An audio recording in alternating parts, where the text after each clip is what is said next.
વડોદરાના ગણેશોત્સવમાં આ વર્ષે એક અનોખા અને ભવ્ય સ્વરૂપના ગણેશજીની સ્થાપના કરવામાં આવી છે.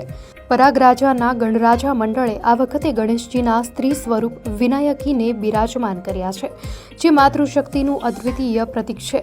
ગણેશજીના અનેક સ્વરૂપોમાંથી વિનાયકીનું સ્વરૂપ અત્યંત અનોખું અને મહત્વપૂર્ણ માનવામાં આવે છે. પૌરાણિક કથાઓ અનુસાર એકવાર અંધકાસુર નામના અસુરે ભારે ત્રાસ વર્તાવ્યો હતો, જેને માત્ર એક સ્ત્રી જ મારી શકે તેમ હતી. દેવોની વિનંતીથી ગણેશજીએ પોતાના શરીરનું સ્ત્રી સ્વરૂપ ધારણ કર્યું અને હાથીમુખ સાથે વિનાયકી તરીકે પ્રગટ થયા. તેમણે યુદ્ધમાં અસુરનો સંહાર કરી દેવોને મુક્ત કર્યા.